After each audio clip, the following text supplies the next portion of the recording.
To career in action. अगर आप channel पर नए हैं तो सब्सक्राइब जरूर करें and don't forget to press the bell icon. Also download our app from Google Play Store. Hey everyone, welcome back to career in action. Okay, so this is Shilpa Saroj and आज के देखो lecture में हम लोग section मतलब जैसे section A है, section B है, सेक्शन सी है, तो सेक्शन बी का पोर्शन हम लोग देख रहे थे क्योंकि उसमें ही आपका जीके स्टैटिक जीके दिया हुआ है। तो क्लास 3 है ये, ठीक है। क्लास 3 में हम आज का जो टॉपिक है वो स्टैटिक जीके का होगा। जनरल स्टडीज़ यानी कि जिसको हम जीएस और जीके यानी कि जनरल नॉलेज, ठीक है। जनरल स्टडीज़ और जनरल नॉलेज का हम क्लास 3 देखेंगे, ठीक है। क्लास 2 अगर नहीं देखा आपने, क्लास 1 नहीं देखा है तो प्लीज़ उसको जाकर आप लोग देख लीजिए। बहुत ही ज़्यादा बेनिफिशियल का काम करेगा आपके एग्जाम में। अब जैसे कि डेट है वो डेट आ गई है, 1 अक्टूबर को आपका एग्जाम है, ठीक है। चलो फिर static GK one liner form में रहेगा। आपका जो एग्जाम है वो सीबीटी बेस्ड होगा, that is computer based test होगा, ठीक है। ऑनलाइन होगा। तो आपको जो है 4 ऑप्शन दिए जाएंगे, 1 2 3 4, उसमें से आपको टिक करना पड़ेगा, ठीक है। तो यहाँ पे हम जल्दी जल्दी वन लाइनर देखेंगे क्योंकि जीके ऐसा सब्जेक्ट है, जीके जीएस की बहुत ब्रॉड है, ठीक है। तो हम कितना जल्दी मतलब इसको समझ लेते हैं लाइन बाय लाइन तो वो ज़्यादा ईजी पड़ेगा। तो इसलिए मैं यहाँ पे लेके आई हूँ आज देखो Indian history, world history, polity, art culture, economy, geography, environment and ecology और साइंस एंड टेक्नोलॉजी से क्वेश्चन देखेंगे, ठीक है। वन लाइनर फॉर्म में है, फटाफट इसको देखेंगे और इससे रिलेटेड मैं आपको बहुत सारी चीज़ें बताऊंगी तो उसको भी आप नोट करते जाइएगा, ठीक है। ऐसा नहीं है कि सिर्फ एक ही वन बाय लाइन अगर जो लिखा हुआ बस वही पढ़ेंगे, ऐसा नहीं है। हम और भी पढ़ते जाएंगे और भी चीज़ें इसके साथ साथ जो हैं वो मैं आपको बताते जाऊँ। चलो ठीक है। सबसे पहला देखो इंडियन हिस्ट्री देखेंगे। इंडियन हिस्ट्री में क्या दिया हुआ देखो, थोड़ा सा जूम करते हैं इसको, है ना। हाँ, जूम कर लेते हैं इसको, अभी ठीक है। तो यहाँ पे देखो सबसे पहला हमारा है लिखा देखो, बुद्ध चरिता वॉज रिटन बाई। मतलब बुद्ध चरिता जो है किसके द्वारा लिखी गई है, ठीक है। तो ये अश्वघोष के द्वारा लिखी गई। किसके द्वारा लिखी गई है? अश्वघोष के द्वारा, ठीक है। अभी बुद्ध चरिता है क्या? तो मतलब ये एक तरीके से ये कह लो कि पूरा बुद्ध गौतम बुद्धा के बारे में, उनका पूरा एक्ट के बारे में ये पोएटिक डिस्कोर्स है एक तरीके से, ठीक है, जिसको बुद्ध चरिता बोला गया है। और ये मतलब नैरेटिव है एक तरीके से पोएटिक, जो बुद्धा के लाइफ के ऊपर लिखा गया है। संस्कृत पोएट है तो ये अश्वघोष कौन है? संस्कृत पोएट है, ठीक है। अश्वघोष इन्हीं के द्वारा जो है लिखा गया बुद्ध चरिता, ठीक है। बुद्धिस्ट लिटरेचर का बहुत ही जबरदस्त एग्जाम्पल है ये बुद्ध चरिता। तो याद रखिएगा अश्वघोष के द्वारा लिखी गई है, इंपॉर्टेंट है, ठीक है। हाँ, चलो अभी अश्वघोष देख लेते हैं, इनके बारे में थोड़ा देख लेते हैं अश्वघोष के। हाँ, अश्वघोष के बारे में देख लेते हैं। तो अश्वघोष कौन थे? तो बुद्धिस्ट फिलोसफर थे, ठीक है। पोएट भी थे, ड्रामेटिस्ट भी थे, ठीक है, इंडिया से थे।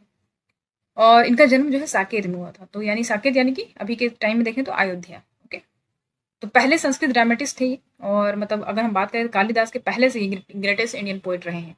तो इतना बेसिक जानकारी आपको पता होना चाहिए। आगे बढ़ जाते हैं। The main occupation of Harappan was. अब यहाँ पे देखो हरप्पा सिविलाइजेशन की बात कर रहा है, ठीक है। हरप्पन सिविलाइजेशन की बात कर रहा है। तो जब ये बोले तो इससे रिलेटेड आपके दिमाग में बहुत सारे तारे टिमटिमाने लगने होने चाहिए कि अगर हरप्पा बोला है तो इससे रिलेटेड हम क्या फैक्ट जान सकते हैं, ठीक है। वो इंपॉर्टेंट है। चलो देख लेते हैं फटाफट इसको। जहां भी हरप्पा सिविलाइजेशन लिखा हो तो समझ लेना वो इंदस वैली सिविलाइजेशन की बात हो रही है, ठीक है। इंदस वैली सिविलाइजेशन की बात हो रही है। जरा मैं इसको और भी बताऊंगी किस किस नाम से जानते हैं इसको। तो पहला तो आपका इंदस वैली सिविलाइजेशन हो गया यानी कि IVC, ठीक है। तो इंडियन वैली सिविलाइजेशन हो गया। और क्या बोलते हैं इसको? इंदस वैली सिविलाइजेशन तो हो गया। इंदस सिविलाइजेशन, हरप्पा सिविलाइजेशन, ठीक है। हरप्पन सिविलाइजेशन इसी को बोलते हैं, इंदस वैली और हरप्पन सिविलाइजेशन। इसको पहले अर्बन कल्चर से बहुत ज्यादा जाना जाता था क्योंकि यहाँ का जो पूरा कल्चर था, सोसाइटी था, पूरा अर्बन था, इसीलिए, ठीक है। इंपॉर्टेंट है ये। इसका टाइम पीरियड कितना रहा है? तो 2500 से लेके 1700 BC तक, ठीक है, BC तक रहा ये। तो ये डेट इंपॉर्टेंट है। इस समय यहाँ पे इनका चल रहा था, हरप्पन सिविलाइजेशन चल रहा था, ओके। अच्छा, तो ये इंपॉर्टेंट है। अच्छा, इसके साथ साथ मतलब कि हमें ये समझ में आया कि वर्ल्ड के 3 अर्लीस्ट सिविलाइजेशन है। सबसे पहला, सबसे पुराना इंदस वैली सिविलाइजेशन है। दूसरे नंबर पे आपका मेसोपोटामिया हो जाएगा, मेसोपोटामिया, ठीक है। तीसरा क्या हो जाएगा आपका? इजिप्ट, ठीक है। ये 3 हो गए। तो ये तीनों जो है ये बहुत ही ज्यादा मतलब वर्ल्ड के 3 अर्लीस्ट सिविलाइजेशन, जिसमें सबसे एक्सटेंसिव जो है वो इंडस वैली सिविलाइजेशन है, ओके। हाँ, तो इतना बेसिक आपको पता होना चाहिए। और यहाँ पे देखो और भी चीज मैं आपको बता दूं, 2 चीज और इंपॉर्टेंट है, वो देख लो क्या बता रही हूँ। यहाँ पे देखते जाओ। देखो जो चीज बता रही हूँ ना बहुत ज्यादा इंपॉर्टेंट है, मतलब बहुत बेसिक चीज है। अगर आप ये पढ़ने जा रहे हो जीके जीएस और आपको ये नहीं पता तो मतलब वेस्ट है पूरा टोटली। अब सिविलाइजेशन की बात हुई है तो सबसे पहले इसको इसको जो किसने इन्वेंट करा, मतलब आइडेंटिफाइड करा, इन्वेंट नहीं आइडेंटिफाइड किया, मतलब इसको रिसर्च करके निकाला कि भाई 1921 से हमें पता चलता है कि भाई ये हरप्पा सिविलाइजेशन, पता चला कि भाई हरप्पा सिविलाइजेशन भी कहीं था, ठीक है, कोई सिविलाइजेशन हुआ करता था। 1921 में पता लगाया गया इसको, ठीक है। कहाँ पे? ये पंजाब रीजन में है, पंजाब रीजन में। उसके बाद 1922 में जो है आपका मोहनजोदड़ो, इस पे मूवी भी आई थी, ठीक है, ऋतिक रोशन की मूवी थी मोहनजोदारो। तो ये जो है कहाँ पे है, किसके रिवर के बगल में, इंदस रिवर, इंदस रिवर। देखा था आपने कि पूरा सुनामी आ जाता है ना इंदस रिवर, तो वही दिखा था सिंध, तो ये सिंध रीजन पे रहा है, सिंध रीजन पे है ये, ठीक है, मोहनजोदड़ो सिंध रीजन पे। तो दोनों ही साइड जो है मतलब आज के टाइम की अगर हम बात करें तो पाकिस्तान और पंजाब में और सिंध प्रोविंस में देखने को मिल जाएगा। ओके, हाँ तो ये याद रखिएगा। अच्छा अब नेक्स्ट आ जाते हैं, देखो द मेन, हाँ sorry, the main occupation of Harappa. तो बोल रहा कि जो मेन ऑक्यूपेशन था हड़प्पन सिविलाइजेशन का वो क्या था, तो वो एग्रीकल्चर था, एग्रीकल्चर से वो पूरा उनका काम चलता था, पूरा ऑक्यूपेशन ही उनका एग्रीकल्चर था। तो ये थोड़ा सा याद रखिएगा। नेक्स्ट है आपका who was the Akbar's revenue minister. अब अकबर का रेवेन्यू मिनिस्टर कौन है ये पूछ रहा है। तो अकबर का रेवेन्यू मिनिस्टर कौन थे, राजा टोडर मल, ठीक है, राजा टोडर मल, इंपॉर्टेंट है, याद रखिएगा इसको। अब नेक्स्ट आ जाते हैं, यहाँ पे देखो whom did the people of Indus valley civilization worship। अब इंडस वैली सिविलाइजेशन के जो लोग थे वो किसकी पूजा करते थे, वर्शिप मतलब पूजा करना, ठीक है, किसको पूछते थे वो लोग, तो पशुपति, किनको बोलते हैं ये, प्रोटो शिवा, ठीक है, द प्रोटो शिवा यानी पशुपति, इनके भगवान थे, इनकी पूजा करते थे ये। तो बस एक बार ये याद रखो कि भाई अगर पूछ लिया कि इंडस वैली सिविलाइजेशन किनकी पूजा करते, किनको वर्शिप करते थे, तो पशुपति को। ओके, नेक्स्ट है आपका बहुत important, Nalanda university was build by. अभी नालंदा यूनिवर्सिटी किनके द्वारा बनवाई गई है ना, किसके द्वारा बिल्ड की गई, ये भी इंपॉर्टेंट है। तो ये इससे क्वेश्चन आता है नालंदा यूनिवर्सिटी के बारे में। देखो दो क्वेश्चन बहुत ही ज्यादा इंपॉर्टेंट है।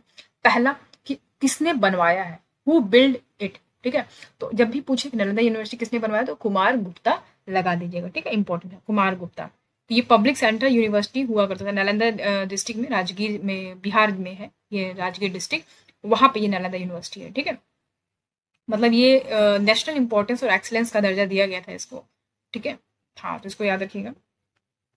अभी हम यहाँ पे देखो इंपॉर्टेंट क्या है कि कुमार गुप्ता के द्वारा तो ये बिल्ड किया गया, इंपॉर्टेंट है, समझ में आ गया, ठीक है। और यहाँ पे जानना क्या है हमें कि किस समय इसको बिल्ड किया गया, डेट क्या था, यहाँ पे देखो डेट क्या था, तो 6th century BC, 6th century में इसको, 6th सेंचुरी BC में जो है इसको बनवाया गया था, ठीक है। कहीं कहीं कुमार गुप्ता, कहीं कहीं नरसिम्ह देवा भी लिखा होगा, नरसिम्ह देव भी लिखा है, कहीं कुमार गुप्ता लिखा है, तो कुमार गुप्ता में मेनली जो है ऑप्शन में आता है तो उसको लगाइएगा आप, ठीक है, हाँ तो ये इंपॉर्टेंट है। अच्छा यहाँ पे दूसरा क्वेश्चन आपसे क्या पूछ सकता है वो भी इंपॉर्टेंट, देखो क्या हुआ 1193 AD चल रहा था, उसमें क्या नालंदा यूनिवर्सिटी को डिस्ट्रॉय कर दिया गया, किनके द्वारा, एक बहुत ही क्रूर बख्तियार खिलजी, ठीक है, उसने जो है बहुत बड़ा अटैक किया भारत पे, और यहाँ पे जो है नालंदा यूनिवर्सिटी में तो इन्होंने मतलब ये था बेसिकली इनका काम कि बुद्धिज्म को हम खत्म करें, एक तरीके से डिक्लाइन करें, है ना। तो उन्होंने क्या किया कि यहाँ पे बुद्धिस्ट ऑब्वियसली यहाँ पे टीचिंग दी जाती थी, तो पूरे वर्ल्ड से यहाँ पे मॉन्क आते थे, है ना, पूरा उनका बुद्धिस्ट मोनेस्ट्री जो था पूरा उसको ध्वस्त कर दिया, पूरे नालंदा यूनिवर्सिटी को तोड़ ताड़ के एकदम तबाह कर दिया, एक तरीके से डिस्ट्रॉय ही कर दिया पूरी तरीके से आक्रमण करके, ठीक है। तो ये आपसे पूछ सकता है कि किनके द्वारा आक्रमण किया गया, किसने नालंदा यूनिवर्सिटी को पूरा डिमोलिश कर दिया, तो बख्तियार खिलजी का नाम याद रखना है आपको, किसका, बख्तियार, लिख दे रही हूँ, बख्तियार खिलजी, ठीक है, हाँ ये क्वेश्चन पूछ सकता है। अब आया था नेक्स्ट, देखो what language was the autobiographical Baburnama written in. अब यहाँ पे बोलता है देखो कि जो बाबरनामा है, ठीक है, बाबरनामा तो ये किसके द्वारा लिखी गई है, पहली बात तो ये समझ में आना चाहिए किनके द्वारा लिखी गई बाबरनामा, है ना। हाँ यहाँ पे देखो क्वेश्चन कुछ और पूछा गया है, मैं आपको बता रही हूँ क्या यहाँ पे बोल रहा है। तो बाबरनामा जो लिखी गई है वो बाबर के द्वारा ही लिखी गई है, ठीक है, इनके जीवनी के बारे में है, बेसिकली ऑटोबायोग्राफिकल है। तो किस लैंग्वेज में लिखी गई है, क्वेश्चन में ये पूछ रहा है what language was the autobiographical Baburnama. तो बाबरनामा किस लैंग्वेज में लिखी गई है, तो यहाँ पे देख पा रहे हो चगाताई टर्किक लिखा हुआ है, मतलब टर्की में लिखी गई है, बेसिकली इनकी मदर टंग थी इसलिए इसमें लिखी गई है, ठीक है, चकटाई टर्किक, ठीक है, हाँ ये इंपॉर्टेंट था। बाबर का पूछे तो बाबर का पूरा नाम क्या है, जहीरुद्दीन मोहम्मद बाबर, ठीक है, इनकी मदर टंग थी ये चगाटाई टर्किक, इसमें लिखा गया। अब बाबर कौन था, मुगल एम्परर, मतलब भारत का मुगल एम्परर था ये, फाउंडर ऑफ मुगल एम्परर, ठीक है, बाबर, हाँ याद रखिएगा। हाँ अब क्वेश्चन यहाँ पे आता है कि बाबरनामा तो हो गया, समझ में आ गया, इनके द्वारा लिखी गई है, ठीक है, समझ में आ गया। अभी यहाँ पे देखो what was the language of administration under the Delhi सल्तनत। अच्छा इसको बढ़ने से पहले मैं एक और चीज बताऊंगी, इसी के साथ साथ बाबर का नाम जब सुने तो अकबर का भी नाम आएगा, है ना, ऊपर अकबर का रेवेन्यू मिनिस्टर देखे, तो यहाँ पे इंपॉर्टेंट क्या है कि अकबरनामा भी एक चीज है, अकबरनामा, ठीक है, अकबरनामा ये बायोग्राफी है, किनके द्वारा लिखी गई है, अबुल फजल के द्वारा, अबुल फजल, ये क्वेश्चन बहुत बार पूछता है, अबुल फजल के द्वारा ये बायोग्राफी लिखी गई है, अकबरनामा अकबर के बारे में है। ठीक है, इनका पूरा हिस्ट्री मतलब इनके काल में, अकबर के काल का पूरा जो ऑफिशियल हिस्ट्री था उसको कवर करता है। ठीक है, अब बाबरनामा जो है आपका, ये जो बाबरनामा है इसको एक और नाम से जानते हैं, तुजुक ए बाबरी, तुजुक ए बाबरी। ठीक है, बाबरनामा ये ऑटोबायोग्राफी है मुगल एम्परर का यानी बाबर का, और इसको जहरुद्दीन मोहम्मद सबको पता है बाबर को बोलते हैं, ये याद रखिएगा। ठीक है, हाँ अभी यहाँ पे देखो अकबरनामा मैंने बता दिया किनके द्वारा लिखी गई, अबुल फजल के द्वारा। चलो बढ़िया है। नेक्स्ट है what was the language of administration under Delhi sultan. Delhi सुल्तान के अंडर में जो पूरा उनका शासन चल रहा था उसमें कौन सा लैंग्वेज उन लोग यूज करते थे, तो पर्शियन लैंग्वेज यूज करते थे। ठीक है, पर्शियन लैंग्वेज। चलो नेक्स्ट देखो who was the founder of Mauryan dynasty. अब मौर्यन डायनेस्टी का अगर बोलता है तो सबसे पहले आपके दिमाग में आता है कि भाई चंद्रगुप्त मौर्य, तो फटाफट लगा दो फाउंडर कौन है मौर्यन डायनेस्टी के, चंद्रगुप्त मौर्य है। ठीक है, इसमें से एक क्वेश्चन तो देखने को मिलेगा ही आपको आपके सीबीटी एग्जाम में, देख लीजिएगा। चलो नेक्स्ट देखो where was the capital of Raja Veer Singh Dev. अब देखो बोलता है कि राजा वीर सिंह देव का कैपिटल कहाँ था, तो गहोरा में कैपिटल है। ठीक है, गहोरा में कैपिटल था राजा वीर सिंह देव का। नेक्स्ट है Mathura was the capital of which mahajanapadas. अब बोलता है मथुरा जो है ये कैपिटल था कौन से महाजनपदास का, ये बोल रहा है। ठीक है, हाँ तो ये इंपॉर्टेंट है, देख लो उसको। तो ये जो आपको मथुरा दिख रहा है ये कैपिटल था 16 महाजनपदास का यानी कि सूरसेन का। तो देखो यहाँ पे सूरसेन लिखा हुआ, सूरसेन। ठीक है, 16 महाजनपदास याद रखिएगा सूरसेन का। मतलब ये अप्रॉक्स मुझे लग रहा है 6 से लेके 4 सेंचुरी के बीच में एग्जिस्ट करता था। ठीक है, मतलब ये ऐसा जगह ऐसा रीजन है जो प्रेजेंट डे की अगर हम बात करें तो ब्रिज एक जगह है उत्तर प्रदेश में, ब्रिज बिहारी सुने, तो वहीं पे ये लोकेटेड था। ठीक है, मथुरा ये कैपिटल था 16 महाजनपदास सूरसेन का। ठीक है, और ये जो सूरसेन का नाम है ये आपको मेंशन मिलेगा, आपको रामायण में देखने को मिलेगा। ठीक है, हाँ ठीक है, हाँ चलो ठीक है। तो मतलब जनपदास की अगर हम बात करें महाजनपदास तो उसमें आपका जैसे कौशला हो गया, काशी हो गया, मगध हो गया, तो ये सब क्या है महाजनपदास है, इनका कैपिटल हुआ करता था। ठीक है, जैसे कि आपका कौशला का श्रावस्ती हो गया, वत्स का कौसम्बी है, काशी का काशी ही है। ठीक है, और मगध का आपका राजगृह है, इस टाइप से। ओके, हाँ तो इसको याद रखिएगा। फिर नेक्स्ट आपका वर्ल्ड हिस्ट्री। अब वर्ल्ड हिस्ट्री में देखो नेक्स्ट क्वेश्चन क्या है, which king rule during the French revolution. आप देखो फ्रेंच रेवोल्यूशन की बात करता है, फ्रेंच रेवोल्यूशन का डेट आपको पता होना चाहिए अगर वर्ल्ड हिस्ट्री पढ़ रहे हो तब। ठीक है, तो फ्रेंच रेवोल्यूशन देख लेते हैं हम। फ्रेंच रेवोल्यूशन का डेट आपको याद रखना है कितना, 1789 से 1799। ठीक है, ये कुछ मई से लेकर नवंबर तक चला था। तो फ्रेंच रेवोल्यूशन तो कौन सा राजा रूल कर रहा था उस समय जब फ्रेंच रेवोल्यूशन हो रहा था, तो लुई 16। लुई 16 जो है इसको क्या कर रहे थे यहाँ पे, लुई 16 की बात करेंगे तो ये यहाँ पे राज कर रहे थे। ठीक है, राजा यही थे। नेक्स्ट है हु डिफीटेड नेपोलियन। नेपोलियन को किसने डिफीट किया, ये क्वेश्चन में कह रहा है। देखो तो नेपोलियन को किसने डिफीट किया, आर्थर वेलेस्ली ने, आर्थर वेलेस्ली ने नेपोलियन को डिफीट कर दिया था। ठीक है, अभी थोड़ा नेपोलियन से देखो क्वेश्चन क्या आ सकता है वो भी हम देख लेते हैं। मान लो क्वेश्चन आ ही गया नेपोलियन से तो हम क्या पता। नेपोलियन कौन था, नेपोलियन वन एक फ्रेंच मिलिट्री कमांडर था, फ्रेंच मिलिट्री कमांडर था। इसको याद रखिए, पॉलिटिकल लीडर भी था और फ्रेंच रेवोल्यूशन के समय बहुत ज़्यादा लाइमलाइट में आया था। ठीक है, बहुत सारा कैंपेन किया था रिवोल्यूशनरी वॉर को लेके, इसलिए इसको जाना गया बहुत ज़्यादा। ठीक है, हाँ तो इससे किस लिए फेमस था, तो फ्रेंच रेवोल्यूशन का जो आर्मी था ना उसमें ये बहुत ज़्यादा सक्सेसफुल जनरल था एक तरीके से, नेपोलियन बोनापार्ट। ठीक है, हाँ एम्परर तो था ही फ्रांस का, मतलब समय क्या था 1804 से लेके 14 तक। ठीक है, तो नेपोलियन बोनापार्ट को आपको कह सकता है कि मतलब हिस्ट्री मतलब one of the history greatest military leader था ये। ठीक है, इसको याद रखिएगा नेपोलियन बोनापार्ट। नेक्स्ट क्वेश्चन हमारा who was the father of French revolution. अब फ्रेंच रेवोल्यूशन को फादर किसे कहा जाता है, तो जीन जैक्स रूसो को कहा जाता है। ठीक है, जीन जैक्स रूसो। ठीक है, रूसे यहाँ रूसो बोलते हैं इसको, जीन जैक्स रूसो। ठीक है, रूसो भी याद रखेंगे तो काम बन जाएगा, फ्रेंच रेवोल्यूशन का फादर जनक कहा जाता है। नेक्स्ट क्वेश्चन है who abolish slavery in France. France में स्लेवरी को किसने अबॉलिश करा। ठीक है, तो यहाँ पे देखो मैक्सिमिलियन रॉबेस्पियर। ठीक है, मैक्सिमिलियन रॉबेस्पियर जो है ये इन्होंने स्लेवरी को यहाँ फ्रांस में अबॉलिश कर दिया। ठीक है, जैसे सती प्रथा एबॉलिश किया, किसने एबॉलिश किया, तो राजा राम मोहन रॉय ने एबॉलिश किया था। ठीक है, उसी तरीके से यहाँ पे बोला गया फ्रांस में स्लेवरी को किसने एबॉलिश किया। ओके, नेक्स्ट है which country did Greek historian Herodotus called gift of the Nile. Question में कह रहा है कौन से कंट्री को, मतलब हेरोडोटस जो कि ग्रीक हिस्टोरियन था, उसने किस कंट्री को कहा कि भाई ये गिफ्ट ऑफ द नाइल है, तो इजिप्ट को कहा। ठीक है, किसको कहा, इजिप्ट को कहा। अब इजिप्ट की बात हुई है तो इजिप्ट के बारे में हम थोड़ा सा देख लेते हैं। ठीक है, इंपॉर्टेंट है। इजिप्ट जो है ये नॉर्थ ईस्ट अफ्रीकन कंट्री है। ठीक है, नॉर्थ ईस्ट अफ्रीकन कंट्री ये आपका इजिप्ट। ठीक है, हाँ ठीक है, हाँ यहाँ का कैपिटल क्या है, कैरो। ठीक, कैरो यहाँ पे कैपिटल है, करेंसी यहाँ पे इजिप्शियन पाउंड चलता है। हाँ, प्रेसिडेंट और प्राइम मिनिस्टर कौन है इंपॉर्टेंट है, देखो भाई प्रेसिडेंट कौन है, प्रेसिडेंट देख लो, अब्दुल फतेह अल सीसी, अब्दुल फतेह अल सीसी, नाम थोड़ा सा अच्छा है, ये आप याद कर सकते हो। ठीक है, हाँ नीचे करते थोड़ा, अब्दुल फतेह अल सीसी। ज़्यादातर आपको प्रेसिडेंट पूछता है, ठीक है, और प्राइम मिनिस्टर तो ऐसी जगह पे पूछेगा जो आप सुने होंगे नाम। तो प्राइम मिनिस्टर कौन है यहाँ के, मुस्तफ़ा, मुस्तफ़ा मदबौली, मदबौली। तो साथ साथ हम करंट अफेयर्स भी करते जा रहे हैं यहाँ से। प्राइम मिनिस्टर कौन है, मुस्तफ़ा मदबौली। ठीक है, हाँ, तो ये इजिप्ट का हो गया। इजिप्ट का हमने करेंसी देख लिया, कैपिटल देख लिया, पीएम प्राइम मिनिस्टर देख लिया। अच्छा, ये इंपॉर्टेंट था बस। ठीक है, कहाँ की कंट्री है, नॉर्थ ईस्टर्न अफ्रीकन कंट्री है, याद रखिएगा। ठीक है, चलो अभी यहाँ पे देखो next, when did Julius Caesar first invade Britain. अब ब्रिटेन को क्या बोलते हैं, और यूके बोलते हैं, यूनाइटेड किंगडम। ठीक है, हाँ, तो ब्रिटेन के प्राइम मिनिस्टर कौन है, ऋषि सुनक, ऋषि सुनक। ओके, हाँ, ऋषि सुनक। ओके, चलिए चलिए आगे बढ़ते हैं। नेक्स्ट देखो, यहाँ पे क्या बोलता है कि जूलियस सीजर कब पहली बार आक्रमण किया था ब्रिटेन पे।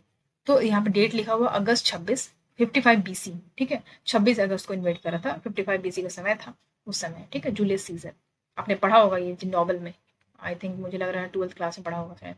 ठीक है, नेक्स्ट क्वेश्चन है independence day of the United state. ठीक है, तो इंडिपेंडेंस डे बोल रहा है, यूनाइटेड स्टेट का जो इंडिपेंडेंस डे, स्वतंत्रता दिवस कब मनाया जाता है, तो 4 जुलाई 1976 को। ठीक है, 4 जुलाई 1776 को इंडिपेंडेंस डे मनाया जाता है यूएसए का, यानी कि अमेरिका की बात हो रही है। ठीक है, नेक्स्ट क्वेश्चन है, who was the first king of India. तो भारत का पहला राजा कौन था, चंद्रगुप्त मौर्य, सबको पता है। ठीक है, चंद्रगुप्त मौर्य, मौर्य डायनेस्टी का पहला रूलर। नेक्स्ट है, who was the emperor of Russia during Russian revolution. अब देखो यहाँ पे रशियन रेवोल्यूशन की बात कर रहा है, तो रशियन रेवोल्यूशन की बात करें तो हमें ये भी पता होना चाहिए। ठीक है, रशिया के प्रेसिडेंट कौन है अभी फिलहाल के टाइम बात करें तो व्लादिमीर पुतिन। ठीक है, व्लादिमीर पुतिन जी हैं रशिया के प्रेसिडेंट। ठीक है, अभी यहाँ पे बोल रहा है कि रशियन रेवोल्यूशन की जब हम बात करते हैं तो ये कब हुआ था। तो रशियन रेवोल्यूशन जब भी बोले तो आपको याद रखना क्या डेट, 1917 से लेकर 1923 तक चला। ठीक है, हाँ, तब चला। और यहाँ पे जो बात कर रहे हैं कि कौन इम्परेटर था रशिया का जब रशियन रिवॉल्यूशन हुआ, तो यहाँ पे सार निकोलास सेकंड। जब आप हिस्ट्री पढ़ते हो वर्ल्ड हिस्ट्री तो आपको यहाँ पे देखने को मिलता है सार निकोलास सेकंड। ठीक है, इंपॉर्टेंट है, आ सकता है एग्जाम में, क्योंकि भाई आपका एग्जाम देखो डिपेंड करता है कि वैसे तो एनसीएल अगर हम बात करते हैं, जैसे एनसीएल की बात कर रहे हैं हम ऑपरेटर की, तो एनसीएल यहाँ पे पर्टिकुलर एक लोकेशन है सिंगरौली। ठीक है, तो वो ही डील करेगा, एनसीएल ही यहाँ बनाएगा पेपर को। लेकिन टीसीएस को भी दे सकता है, डिपेंड करता है, ये कोई कह नहीं सकता। ठीक है, लेकिन कहीं भी ऐसा ऑफिशियली नहीं लिखा गया है कि टीसीएस हैंडल करेगी, है ना। तो हम तो ये मान के ही चलेंगे कि भाई यही पैटर्न है, लेकिन हर बार पैटर्न चेंज कर देते हैं लोग। तो जितना डिफिकल्ट से डिफिकल्ट क्वेश्चन हो सके वो करके जाइए। ठीक है, ऐसा नहीं है कि आप ये कह सकते हो कि ये नहीं आ सकता या ये नहीं आ सकता, तो ये तो बिल्कुल कहिए मत, कुछ भी क्वेश्चन दे सकता है जीके जीएस का अगर है तो। ठीक है, तो ये हो गया। अभी हम आगे बढ़ जाते हैं पॉलिटी पे। पॉलिटी पे आ जाते हैं, पॉलिटी से तो जबरदस्त क्वेश्चन आता है। ठीक है, मैं ऐसे ही बता दे रही हूँ शॉर्ट में आपको क्या क्या देख लेना है पॉलिटी में। पॉलिटी में देखो क्या क्या देखना है आपको। ठीक, सबसे पहला तो हमें ये संविधान जो है हमारा है कॉन्स्टिट्यूशन, इससे ही क्वेश्चन आता है घुमा घुमा के। तो सब मैं आपको शॉर्ट में बता दूंगी, कॉन्स्टिट्यूशन की जब हम बात करते हैं, हमारे संविधान की जब हम बात करते हैं, तो हमारा संविधान लिखित संविधान है, रिटन कॉन्स्टिट्यूशन है। ठीक है, और बहुत लेंदी कॉन्स्टिट्यूशन है, सबसे बड़ा कॉन्स्टिट्यूशन है। तो बी आर अम्बेडकर जी जो हमारे फादर ऑफ कॉन्स्टिट्यूशन है, उन्होंने क्या कहा, बहुत ज़्यादा जाके पूरा देश घूमे हैं, वहां से सारा मर्ज करके पूरा हमारा संविधान बना दिए हैं। बहुत बड़ी बात है ये भी करना, सबके पास की बात है नहीं। तो 395 ऑफिशियल उसमें क्या है, आर्टिकल्स हैं। क्या आपको ध्यान में रखना है, आर्टिकल्स, और आपको ध्यान में रखना है शेड्यूल, और आपको ध्यान में रखना है पार्ट्स। ठीक है, कितने आर्टिकल्स हैं, 395 आर्टिकल्स हैं। शेड्यूल कितने हैं, 12 शेड्यूल हैं। पार्ट्स कितने हैं, 22 पार्ट्स। ठीक है, ये आपके ऑफिशियली, अगर हम कहें ऑफिशियली जो है, ये सारी चीज आपको देखने को मिल रही है कि ये अपना आपका संविधान जो कॉन्स्टिट्यूंट असेंबली बनी उस समय बना दिया गया था। लेकिन जब हम अभी की बात करते हैं तो अभी जाहिर सी बात है अमेंडमेंट किए गए हैं, इतने सारे ऐड किए गए हैं चीज़ों को, तो वो सब करने के बाद 400 प्लस आर्टिकल्स हो गए हैं। शेड्यूल तो आपका 12 ही है, पार्ट्स आपका 25 हो गए हैं। ठीक है, तो हमें ये याद रखना है ऑफिशियल वाले। तो ये सारे से ही क्वेश्चन पूछता है, जैसे 395 आर्टिकल्स हैं तो आपसे पूछ सकता है कि भैया बताइए आर्टिकल 21 में क्या है। तो आर्टिकल 21 में क्या है, राइट टू प्राइवेसी है, राइट टू प्राइवेसी है। ठीक है, इस तरीके से अब आपसे ये पूछ सकता है कि अच्छा ठीक है ये बताओ कि 21 के ए में क्या है। ठीक है, 21 के ए में क्या है, राइट टू एजुकेशन है, राइट टू एजुकेशन है। तो उस तरीके से आपका पूछ सकता है कि आर्टिकल 17 में क्या है, राइट अगेंस्ट अनटचेबिलिटी है। अगर कोई भी छुआछूत करता है, उसकी प्रैक्टिस करता है तो उसको ऑब्वियसली सजा होगी। तो ये सारी ही चीज़ें आपको आर्टिकल्स में दिए गए हैं, उसमें से कोई भी आर्टिकल्स पूछ सकता है। जो बहुत ज़्यादा फेमस है वो मैं आपको बताऊंगी कि भाई इससे ही क्वेश्चन घुमा घुमा के पूछता है, ठीक है। तो वो चीज़ें ध्यान में रखनी जरूरी है। तो ये हो गया पॉलिटी का, ठीक है। मैं आपको एक आधार बताई हूँ किस तरीके से आपको पढ़ के जाना है पॉलिटी, ठीक है। तो वो जरूरी था, नहीं तो ऐसे पढ़ते जाओगे तो पॉलिटी तो बहुत बड़ा है, इतना ऐसे कैसे पता चलेगा, ठीक है। जैसे कि हमारे चीफ जस्टिस कौन है अभी हाल ही में, अब हम बात present chief justice of India कौन है, डी वाई चंद्रचूड़ है, डी वाई चंद्रचूड़। ये 50 चीफ जस्टिस हैं। तो ये आपको रैंक भी पूछ सकता है किस पोजीशन के हैं और कौन नाम क्या है उनका वो पूछ सकता है, ठीक है। लोकसभा राज्यसभा ये सब कुछ इसी में आ जाएगा पॉलिटिकल। लोकसभा, लोकसभा में स्पीकर होते हैं, मैं बता दूं आपको, लोकसभा में स्पीकर होते हैं, राज्यसभा में चेयरमैन होते हैं, ठीक है। राज्यसभा में चेयरमैन होते हैं। कौन है लोकसभा के अभी प्रेजेंट टाइम के स्पीकर, राज्यसभा के चेयरमैन कौन है, ये सब देख के जाइएगा, ठीक है। वही बता रही हूँ मैं आपको। देखो नेक्स्ट पॉलिटी पे देखते हैं। Name a country that has no written constitution. अब बोलता है एक ऐसा कंट्री का नाम बताए जहाँ पे कोई लिखित संविधान ही नहीं है। तो भाई वो अपना यूके ही है, ठीक है, ब्रिटेन। यहाँ कोई लिखित संविधान नहीं है, ऐसे ही चलता है काम। ओके चलो नेक्स्ट देखो, who can suspend the fundamental rights in India. अब बोलता है कि फंडामेंटल राइट्स जो है हमारा, उसको कौन सस्पेंड कर सकता है, इसके पास किसके पास इतना पावर है कि वो हमारा मौलिक अधिकार जो है भारत का, उसको क्या कर सकता है, सस्पेंड कर सकता है। तो भाई प्रेसिडेंट ऑफ इंडिया, ठीक है। हमारी प्रेसिडेंट कौन है, द्रौपदी मुर्मू जी, ठीक है। तो प्रेसिडेंट ऑफ इंडिया के पास ये पावर है कि वो फंडामेंटल राइट्स यानी कि आपका मौलिक अधिकार को सस्पेंड कर सकता है। चलो ये समझ में आ गया। नेक्स्ट है the NOTA option was introduced in India in which year. चलो यहाँ पे देखो तो बोलता है नोटा। तो जब भी आप वोट देने जाते हो तो आप जैसे मान लीजिए आपको दिखा बीजेपी, आप, बसपा, सपा, नीचे आपको देखोगे नोटा लिखा रहता है। नोटा का मतलब होता है नन ऑफ द एबव, मतलब कि हमें किसी को भी वोट नहीं देना है, ठीक है। मैं किसी को देना ही नहीं वोट। तो नोटा यहाँ बोलता है कि जो नोटा ऑप्शन है उसको इंट्रोड्यूस किया गया था भारत में, कब किया गया, कौन सा साल किया गया। तो 2003 का जो असेंबली इलेक्शन हुआ उसमें नोटा को क्या किया गया, इंट्रोड्यूस किया गया। अच्छा क्वेश्चन पूछ सकता है आपके एग्जाम में, बिल्कुल पूछ सकता है, नो डाउट। तो इसको याद रखिएगा। नेक्स्ट देखो, right to vote India is, आप देखो राइट टू वोट बोल रहा भारत में ये कौन सा राइट है, तो कॉन्स्टिट्यूशनल राइट है भाई, कॉन्स्टिट्यूशनल राइट, ठीक है। राइट टू वोट क्या है, कॉन्स्टिट्यूशनल राइट है। अब यहाँ पे क्वेश्चन ये है, तो राइट टू वोट जो है किस आर्टिकल में है, ये भी तो इंपॉर्टेंट है ना। तो आर्टिकल 326 जो है हमारा कॉन्स्टिट्यूशन का, वो क्या बोलता है कि इलेक्शन होगा, ठीक है, हाउस ऑफ द पीपल्स का, लेजिस्लेटिव असेंबली में, ठीक है। कि कोई भी जो एडल्ट सफरेज यानी कि कोई भी पर्सन जो है उसका एज अगर 21 साल से कम है, या मतलब 21 साल से कम नहीं होना चाहिए, तो वो क्या कर सकता है, वोट दे सकता है, ठीक है। हाँ देखो यहाँ पे 61 अमेंडमेंट एक्ट लाया गया, 61, ठीक है, 61st अमेंडमेंट एक्ट लेके आया गया। और यहाँ पे जो वोटिंग एज थी उसको कम कर दी गई, ठीक है। कितना कर दिया है, 21 से कम करके कितना कर दिया गया, 18 कर दिया गया, ठीक है। 21 से 18 साल कर दिया गया। तो ये भी इंपॉर्टेंट था कि बाद में हुआ है, मैं इसीलिए आपको बता रही हूँ कि ये 61st कॉन्स्टिट्यूशन अमेंडमेंट एक्ट जो है 1988 में ला के जो लोकसभा में क्या किया गया कि 21 साल जो था उसको 18 साल कर देंगे। अभी क्या है कि 18 साल की उम्र आप हो गए तो आप वोट दे सकते हो, ठीक है।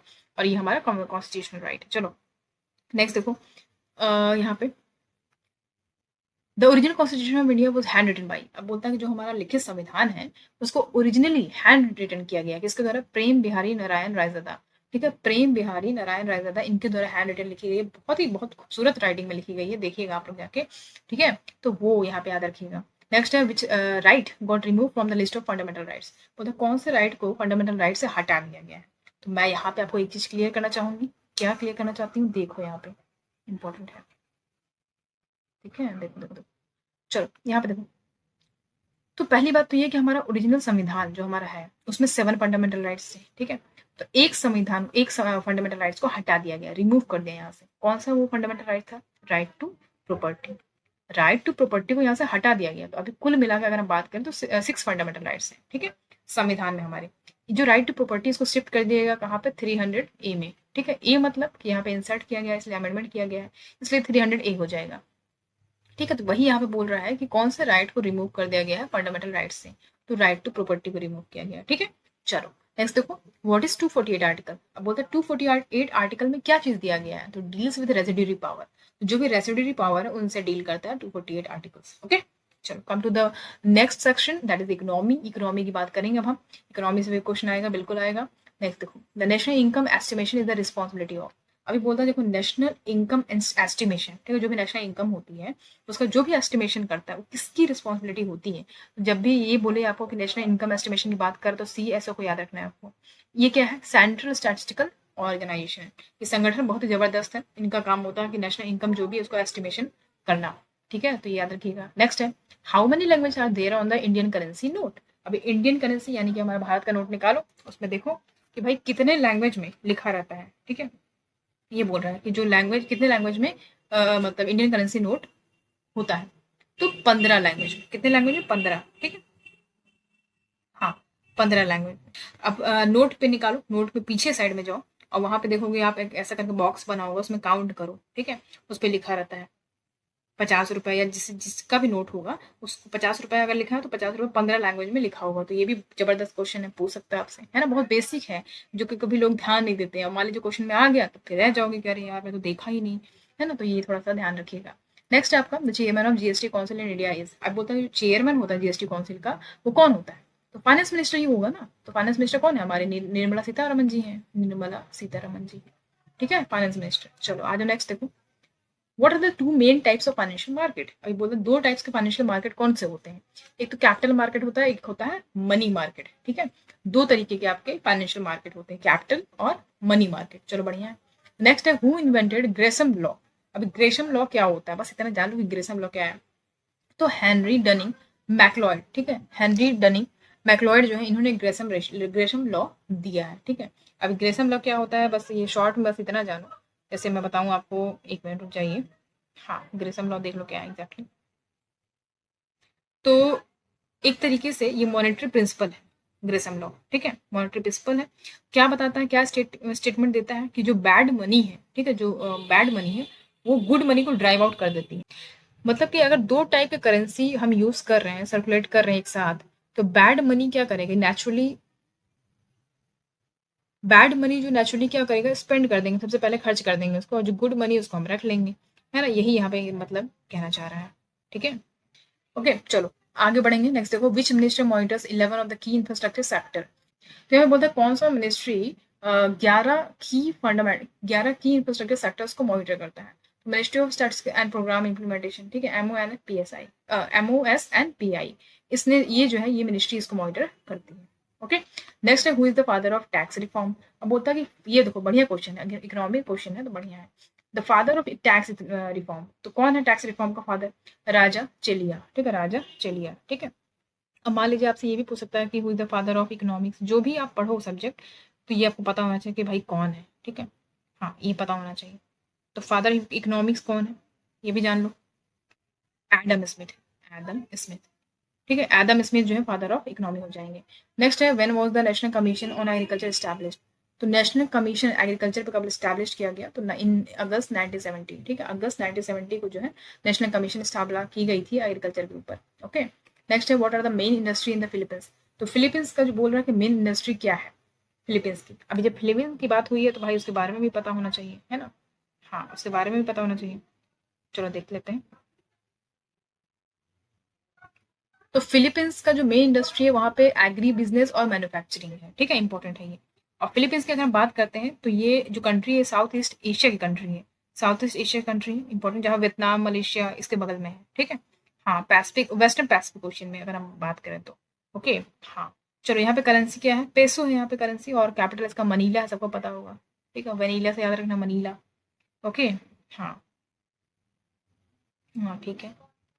अच्छा फिलीपींस की अगर हम बात करें तो प्रेसिडेंट कौन है यहाँ पे ये भी देख लो। देखो यहाँ पे प्रेसिडेंट है यहाँ पे Bong Bong Marcos, Bong Bong Marcos, ठीक है, हाँ। अब यहाँ पे हम देख लेते हैं कि भाई हाँ ये ठीक है, ये हो गया प्रेसिडेंट यहाँ पे ये है। अब नेक्स्ट आते हैं who is the present chairman of national commission on farmer. अगर नेशनल कमीशन की बात करें ऑन फार्मर्स तो प्रेजेंट चेयरमैन कौन है? प्रोफेसर MS स्वामीनाथन, ये करंट चेयरमैन हो जाएंगे आपका नेशनल कमीशन ऑफ फार्मर पे, और एक का फाउंड किया गया था 2004 में, ठीक है, याद रखिएगा। नेक्स्ट आते हैं हम ज्योग्राफी के ऊपर, ज्योग्राफी का देखेंगे, मस्त क्वेश्चन है यहाँ पे। Laterite soil is found in, अभी बोलते हैं लेटराइट सॉइल जो है कहाँ पाया जाता है, तो मेनली ये ईस्टर्न और वेस्टर्न घाट में मिलेगा आपको। जैसे मान लीजिए ये आपका भारत का मैप है, ठीक है, ये भारत का मैप है, तो ये जो है आपका ये साइड ईस्टर्न घाट है, ये जो आपका वेस्टर्न घाट है, तो इसी एरिया में आपको लैटराइट सॉइल देखने को मिलेगा, ठीक है, हाँ ज़्यादातर आपको यही देखने को मिलेगा ईस्टर्न और वेस्टर्न घाट में।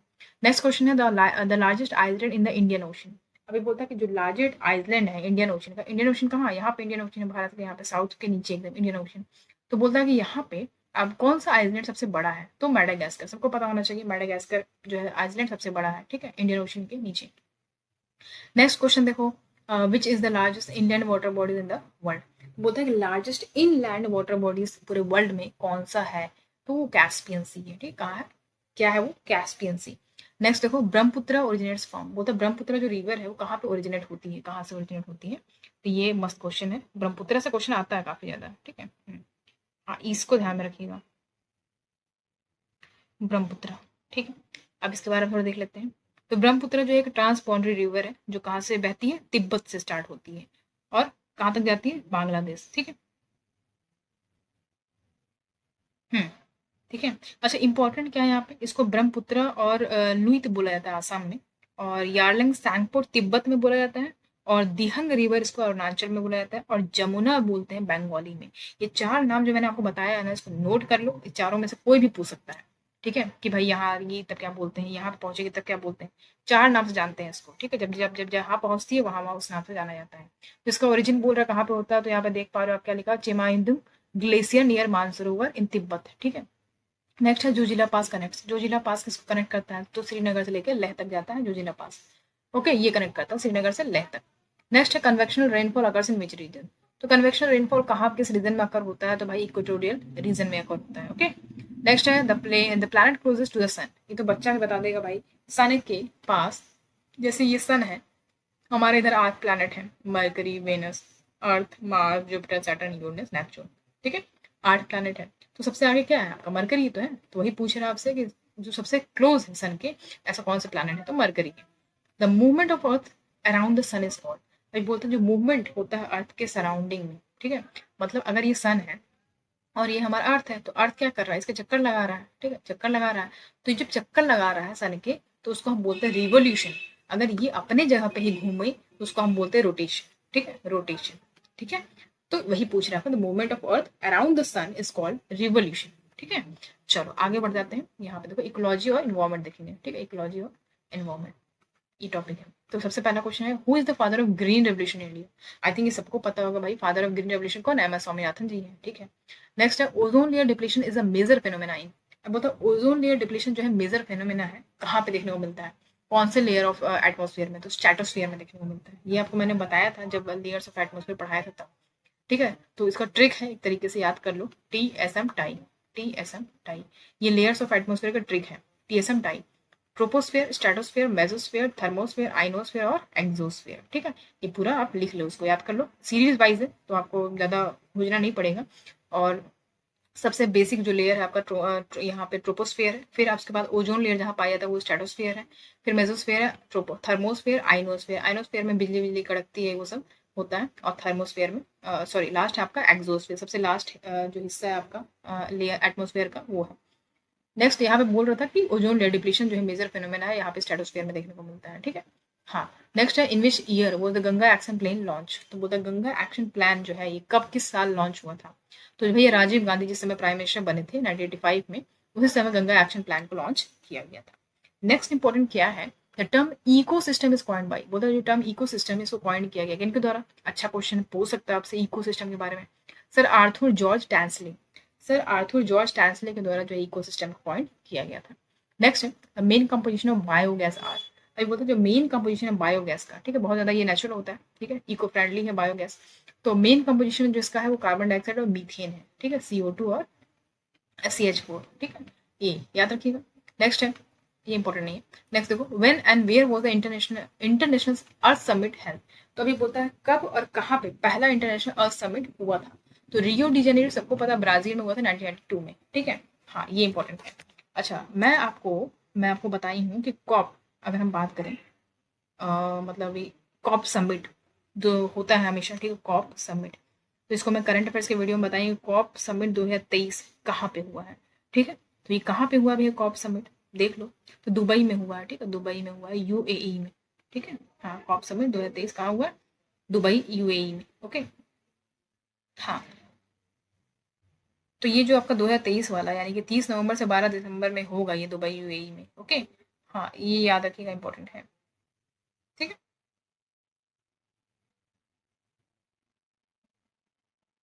हम्म, ठीक। तो ये तो हम जो 30 नवंबर से 12 दिसंबर 2023 तक होगा, तो मैं बता दिया आपको यूएई में होगा, ठीक है। और जो कॉप 27 जो है, कॉप 27 अगर कोई बोलता है आपसे, ठीक है, कॉप 27, ये तो कॉप 28 का बात कर लिया हम, कॉप 27 भी मान लीजिए पूछ सकता है आपसे, ठीक है, जो आपका मार्च में हुआ है, मार्च 26 मार्च में हुआ है, तो वो इजिप्ट में हुआ था, ठीक है, इजिप्ट में हुआ था। और जो अभी होगा 2023 वाला वो यहाँ पे है, और उसके पहले जो हो चुका है वो कहाँ हुआ है, 26 मार्च को, ये कॉप्स 27 इजिप्ट में हुआ था, ठीक है, लग्जर इजिप्ट में हुआ था। हाँ ठीक है, ठीक है। चलो आगे देखो, यहाँ पे ये पूछ सकता है एक्स्ट्रा, मैं करंट अफेयर से बता दिया आपको, तो इसको थोड़ा ध्यान रखिएगा। नेक्स्ट देखो, साइंस एंड टेक्नोलॉजी से क्वेश्चन है, what is the which is the India first super computer. तो इंडिया का पहला सुपर कंप्यूटर क्या नाम है, परम 8000, ठीक है, डेवलप इन 1991, तो 1991 में डेवलप किया गया इसको, परम 8000। नेक्स्ट है आपका, name a compound that is used as a fire extinguisher. बोलते एक ऐसा कंपाउंड का नाम बताइए जो फायर एक्सटिंग्विशर में हम इसको यूज करते हैं। तो बेकिंग सोडा, सोडियम बाइकार्बोनेट, सबको पता है, NaSCO3, NaSCO3, ठीक है, हाँ इसको याद रखिएगा। नेक्स्ट है आपका, who is the space minister of India. तो स्पेस मिनिस्टर कौन होता है भारत का, प्राइम मिनिस्टर होंगे नरेंद्र मोदी जी, ठीक है। नेक्स्ट है, what is the mean by XDR। अब XDR का मतलब क्या होता है, देखो XDR का मतलब extensively drug resistant bacteria, XDR का मतलब यही होता है, तो आपसे फुल फॉर्म भी पूछ सकता है, ठीक है। नेक्स्ट है आपका, which is the largest animal cell. अब बोलता है कि सबसे बड़ा एनिमल सेल क्या है, ये तो आई थिंक बायोलॉजी में पढ़े होंगे आप 10th तक में। सबसे बड़ा सेल जो होता है वो ऑस्ट्रिच का एग होता है, ठीक है, ऑस्ट्रिच एग, ये लार्जेस्ट एनिमल सेल हो जाएगा, ओके। नेक्स्ट है, वेयर इज रामजेट यूज। तो रामजेट कहाँ पे यूज किया जाता है, तो भाई मिसाइल्स में यूज किया जाता है रामजेट को, है ना, हाँ मिसाइल में यूज किया जाता है। नेक्स्ट है, scrap jet engine use for. Scrap jet, ये जो स्क्रैप जेट इंजन है वो कहाँ पे यूज किया जाता है, तो यहाँ पे आप देख पा रहे हो क्या लिखा हुआ है, for achieving hypersonic speed. Hypersonic speed को अचीव करने के लिए आपका स्क्रैप जेट इंजन को यूज किया जाता है। नेक्स्ट है, आर्ट एंड कल्चर से क्वेश्चन देखेंगे, मस्त क्वेश्चन है यहाँ पे। Which of the following festival is known as 100 drum festival. तो 100 ड्रम्स फेस्टिवल जो है ये कहाँ पे बनाया जाता है, कहाँ पे सेलिब्रेट किया जाता है, इंपॉर्टेंट है ये, ठीक है। तो ये देख लेते हैं, हाँ इसको देख लेते हैं, तो कहाँ पे किया जाता है, ये जो फेस्टिवल का नाम है, किस फेस्टिवल को 100 ड्रम्स फेस्टिवल बोलते हैं, तो वंगला फेस्टिवल, ठीक है, हाँ वंगला फेस्टिवल को जो है 100 ड्रम्स फेस्टिवल बोलते हैं, ठीक है। हाँ, तो ये कहाँ पे मनाया जाता है, तो जो आपने सुना होगा मेघालय में ट्राइब्स हैं, गारो, गारो खासी जयंतिया सुना होगा, तो गारो ट्राइब्स जो होते हैं, ठीक है, गारो जो है जनजाति है, उन्हीं के द्वारा जो है ये वांगला फेस्टिवल को सेलिब्रेट किया जाता है, जो कि कहाँ पे, मेघालय में, ठीक है। और वांगला फेस्टिवल की अगर हम बात करें तो एक तरीके से हार्वेस्ट फेस्टिवल है, ठीक है, हाँ हार्वेस्ट फेस्टिवल है, ठीक है। हाँ, तो मतलब जो सन के जो सन सूर्य देवता है, ठीक है, फर्टिलिटी, गॉड ऑफ फर्टिलिटी, उनको उनकी पूजा की जाती है, ठीक है, हार्वेस्ट एक तरीके से उनका जो सोर्स है उसको बढ़ावा दे, है ना, अच्छा रखे, ऐसा, ठीक है, हार्वेस्ट उनका भरा पूरा परिपूर्ण रहे, इस तरीके से थैंक्स गिविंग के लिए जो है ये ओकेशन सेलिब्रेट किया जाता है। नेक्स्ट है आपका, the original name of Mahabharat is. अब देखो महाभारत से क्वेश्चन आ गया कि ओरिजिनल नेम जो महाभारत का है वो क्या है, तो जय संहिता है, क्या है, जय। अगर आपसे एक क्वेश्चन और पूछ ले कि जो बैटल है महाभारत का जो युद्ध हुआ था कितने दिन तक चला था, तो 18 डेज। ये भी क्वेश्चन कभी कभी पूछता है, 18 दिन तक चला था, याद रखिए, कुरुक्षेत्र में, ठीक है, battle ground of Kurukshetra 18 days तक चला था। तो कभी कभी ये भी पूछ सकता है, अब आप सोच नहीं सकते कि कहाँ से क्वेश्चन आ जाएगा आर्ट एंड कल्चर से। तो नेक्स्ट है, who is the author of the book Two Lives. तो टू लाइव्स जो है करके एक बुक है, इनके ऑथर विक्रम सेठ है, ठीक है, हाँ विक्रम सेठ। नेक्स्ट है, द पांडवा गटुलु गटलू आर। अब बोलते पांडवा गटलू ये क्या है, तो ये टेम्पल्स था पांडवास का, ठीक है, 5 पांडव थे ना, हाँ तो उनका क्या था, ये पांडवा गटुलू, ये टेम्पल्स था, मंदिर था। नेक्स्ट है, who was the first lady to be awarded Jnanpith award in India. तो पहली लेडी बोल रहा है कि जिनको ज्ञानपीठ अवार्ड सम्मानित किया गया, उनका नाम क्या है, आशा पूर्णा देवी। आशा पूर्णा देवी को सबसे पहले ज्ञानपीठ अवार्ड सम्मानित किया गया है। नेक्स्ट है, which among the following is known as a विद्रोही कवि और रिबल पोएट। ठीक है, तो विद्रोही कवि और रिबल पोएट किन्हें कहा जाता है, तो काजी नजरुल इस्लाम, ठीक है, काजी नजरुल इस्लाम विद्रोही कवि कहे जाते थे, रिबल पोएट कहा जाता है इनको, याद रखिएगा। नेक्स्ट है, the wheel of life is used, not so important. तो इतना बेसिक आपका जो है आज का जीके क्लास हो गई, और लेके आऊंगी क्लास में, ये तो आपका तीसरा क्लास है, ठीक है, इस तरीके से हम और भी करते जाएंगे। बाकी आपको कोई और कोर्स ज्वाइन करना है तो आप इसको फटाफट ज्वाइन कर सकते हो, ठीक है, टेलीग्राम को ज्वाइन कर ही लीजिएगा, वहाँ पे जो क्विज होती है उसको अटेम्प्ट किया करिए, बहुत ही बेनिफिशियल होगा आपके लिए, ठीक है। हाँ, फटाफट जल्दी जल्दी तैयारी करिए, रिवीजन करते रहिए, और कब क्या क्वेश्चन आपके सामने आ जाए, है ना, जीके जीएस से, उसको एक बार देखिएगा जरूर, ठीक है, क्या पता कोई क्वेश्चन आ सकता है कि बहुत जो कॉमन डेली लाइफ में हम उसको देखते तो है लेकिन हमें पता नहीं होता है, तो वो चीज़ इसलिए मैं बोलती हूँ कहीं भी कुछ भी मिले ऐसा, ठीक है, जो जानने लायक है, और जीके जीएस और रीजनिंग और आपका करंट अफेयर्स का पार्ट है, तो फटाफट उसको देखते जाइएगा, नोट कर लीजिएगा साइड में कहीं, ठीक है। तो चलो फिर आज का सेशन यहीं पे एंड करते हैं।